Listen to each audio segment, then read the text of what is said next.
Sekarang jangan kaget nih, Pak karyawan, karyawati, pegawai negeri, ayat 18. Jangan kaget dulu ya. Janji. Hei kamu hamba-hamba. Saya pakai karyawan, karyawati.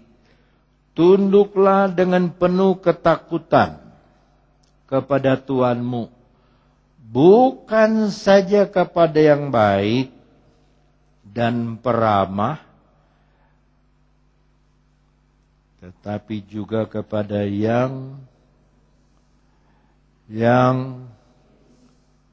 bengis. Dalam bahasa Inggris tidak ada kata bengis, tapi kasar.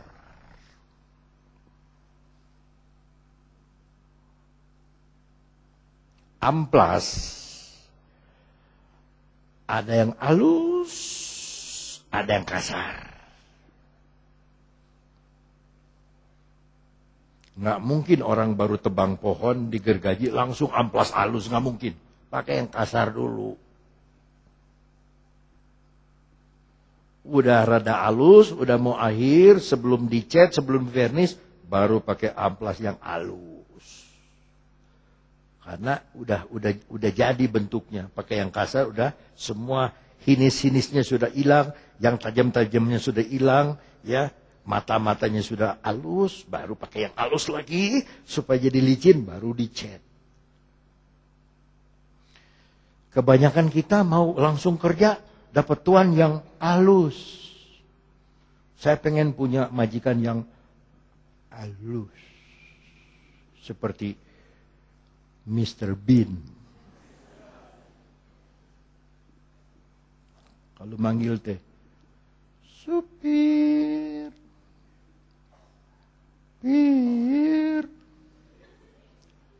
supir. Kenapa disebut supir? Karena asupna ti pipir. Supir. Neng teh manggil abdi, semohon. Bade naon neng? Kadia. Kalau supir itu udah dipanggil dengan pakai amplas halus nggak mau datang, istilahnya terlalu. Apa kata firman Allah kalau kita mau berbahagia? Hendaklah engkau karyawan-karyawati takut menghadapi majikan itu dengan hormat. Bukan saja yang baik. Yang baik disebut dulu. Tapi kalau kamu mau sekolah, yang kasar. Kalau mau sekolah karakter, pilih yang kasar.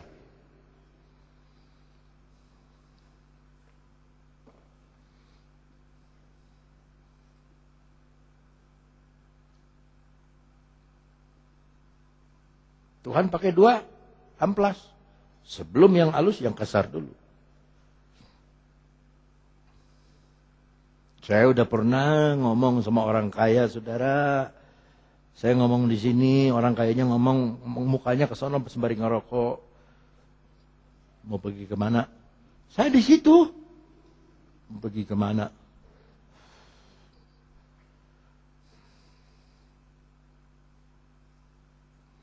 Atau ya saudara, kalau dia ngadepin anjing juga pan dihareupan anjingnya. Blackie, pan banget yang banget. Blackie. Si Herda menilah pan orang mah lebih ti Lazarus. Kita teh duduk begini. Kita nyaharep ka di mana? Ka ditu. Bari ngarokok. Tapi Tuhan balik sekarang. Anak-anaknya jadi jemaat saya. Beliau sudah berangkat menghadap Allah. Tapi anaknya, cucunya jadi jemaat saya. Makanya dunianya berputar junana. Ini dia berputar. Kalau saudara ketemu tokeh yang kasar, majikan yang kasar, puji Tuhan, bahagia saudara. Itu kehendak Tuhan. Coba sekali lagi ya. Hei kamu hamba-hamba, supir-supir, karyawan-karyawati, kuli-kuli, tunduklah dengan penuh ketakutan kepada Tuhanmu. Bukan saja kepada yang baik dan peramah, tapi juga kepada yang kasar. Bukan bengis, kasar. Kalau bengis mah, eta mah Nanti yang suka motong apa namanya? Algojo itu bengis. Ayat 19, sebab adalah kasih karunia anugerah. Jika seorang karena sadar akan kehendak Allah menanggung penderitaan yang tidak harus ia tanggung. Saudara tidak salah, tapi dimarah sebagai orang salah. Saudara jangan nyeri hati. Saudara harus bilang, hihi, aku diberkati oleh Tuhan. Ada amin. Apa mau pilih seperti Ayub? Bisul seluruh badan? 10 anak mati? Hah? Cari Tuhan nggak ketemu? Baru kasar sedikit, mundur. Baru ini kasar keras sedikit, mundur. Teceehan, itu bahasa Ibraninya. Teceehan.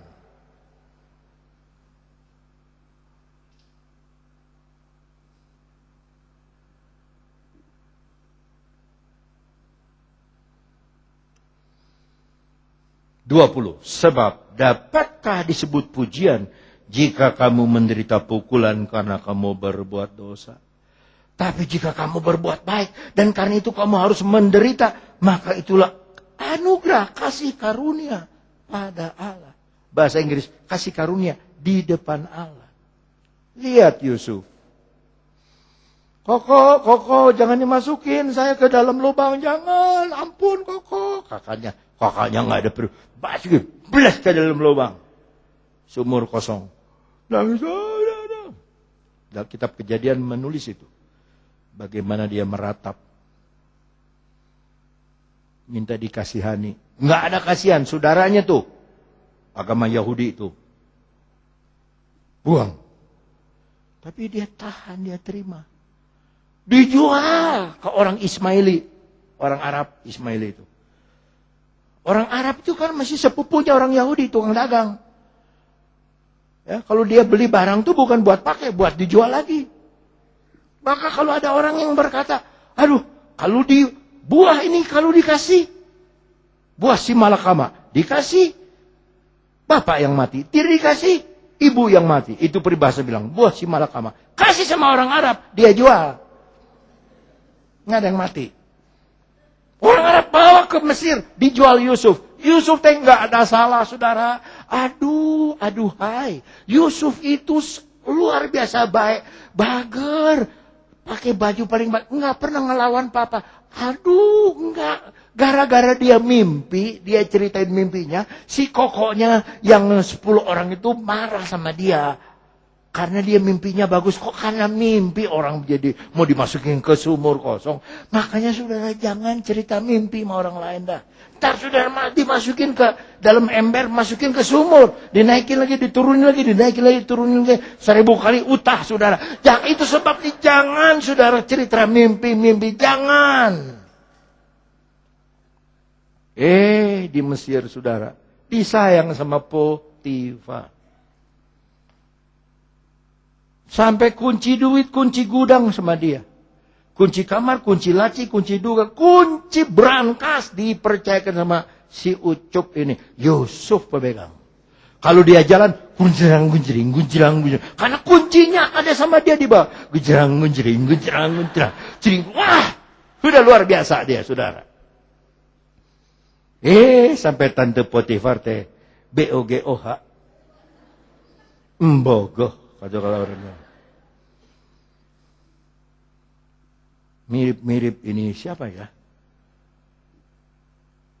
Mirip siapa tuh istri Potifar? Mirip Malinda. Malinda di umur 48. Salakina umur 22. Duitna menang Inong. Inong tisaha, duit batur di Inong. Sampai sekarang ditangkepin adiknya Malinda, ditangkepin sama.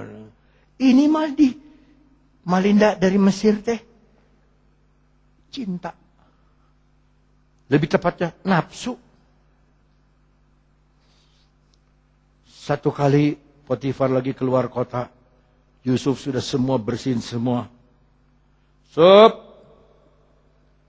Ya tante, Bersihin kamar tante. Pan udah tadi. Jam 5 subuh udah beres, sama saya disapu. Kalau Tuhan besar suruh, jangan membantah. Masuk. Udah masuk tadi dikunciin kabeh patung. Mau lari kemana kamu? Eng. Mau lari kemana? Kenapa tante? Ayo. Jangan tante. Maka dengan gaya Tom and Jerry dikejarlah Yusuf ini lari.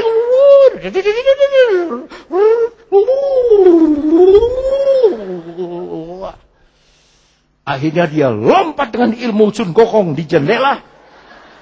Tapi kainnya ketarik sama Malinda dari Mesir. Come to me. Puya beli kaya wo yau ni. Si Yusuf bilang, wo puya, wo paksa, wo puya. Dibuka jubahnya, lempar. Lari dia, lepas. Difitnah pulangnya. Itu kurang ajar tuh Yusuf. Nih, jubah bukti itu. Dia mau memperkosa saya. Jahat ya manusia. Sekarang tuh manusia tuh jahat. Orang baik dibikin di penjara.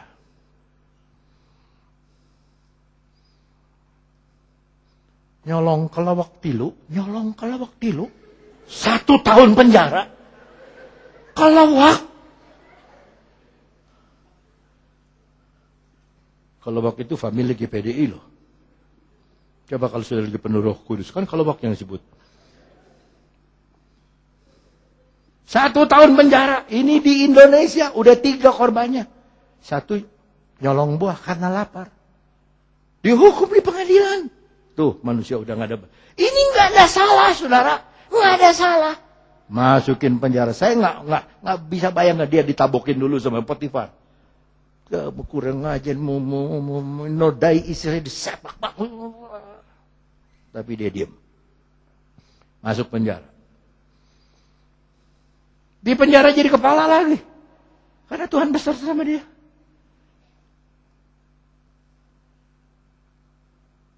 Saya pendekin cerita.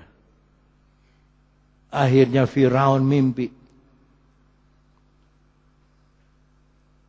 Panggil semua jago ahli nujum.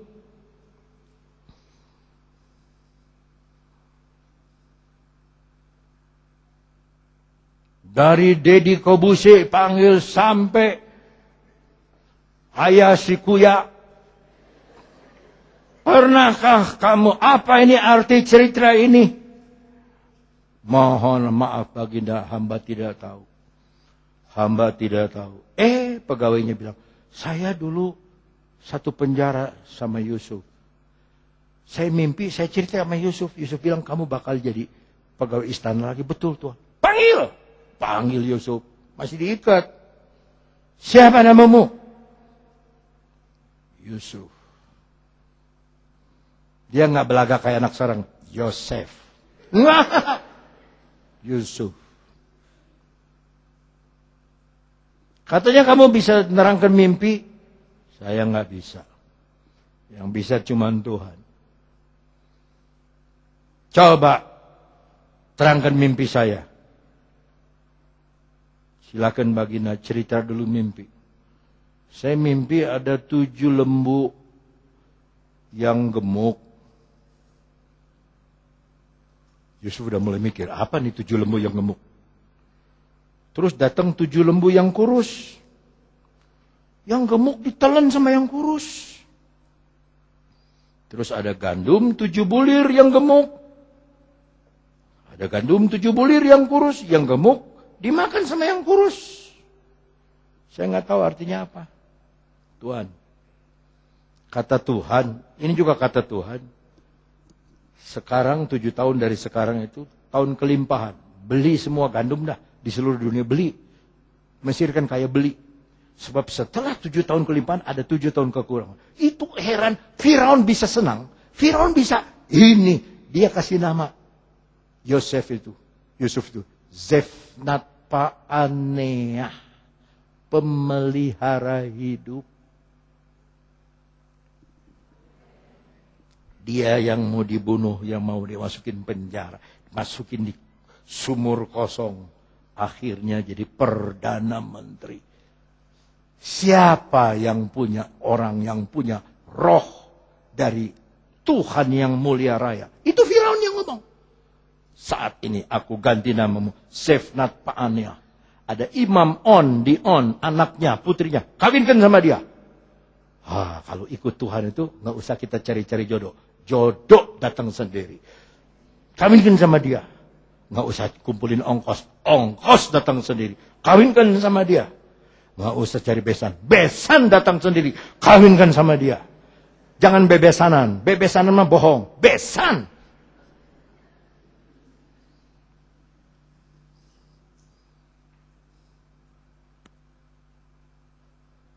Terbalik sama zaman sekarang.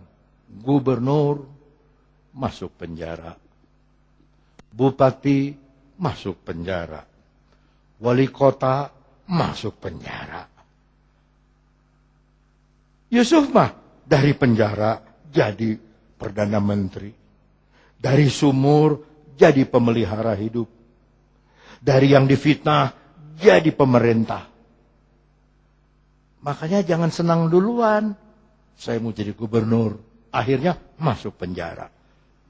Mending dianiaya dulu, menderita dulu. Maka berbahagialah orang.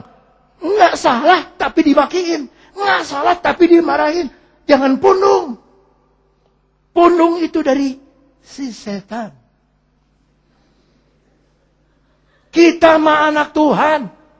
Nggak boleh pundungan, nggak boleh amekan. Amekan mah napas. Nggak boleh amekan, nggak boleh napas ya. Nah, nggak boleh. Lain nggak boleh. Nggak boleh. Ayat 20. Sebab dapat disebut pujian jika kamu menderita pukulan karena kamu berbuat dosa. Tapi jika kamu berbuat baik dan karena itu kamu harus menderita, maka itu adalah hasil karunia Allah. Sebab untuk itulah kamu dipanggil. Karena Kristus pun telah menderita untuk kamu dan telah meninggalkan teladan bagimu supaya kamu mengikuti jejaknya. Ia tidak berbuat dosa dan tipu tidak ada dalam mulutnya. Ketika ia dicaci maki, ia tidak membalas dengan mencaci maki. Ketika ia menderita, ia tidak mengancam, tetapi ia menyerahkannya kepada Dia yang menghakimi dengan adil. Ia sendiri telah memikul dosa kita di dalam tubuhnya di kayu salib, supaya kita yang telah mati terhadap dosa hidup untuk kebenaran. Oleh bilur-bilurnya kamu sudah sembuh. Dulu kamu sesat seperti domba, tapi sekarang kamu telah kembali kepada gembala dan pemelihara. Yusuf disebut pemelihara hidup, Yesus pemelihara jiwa. Saya masih mau ngomong, tapi saudara sudah kerja udah lah.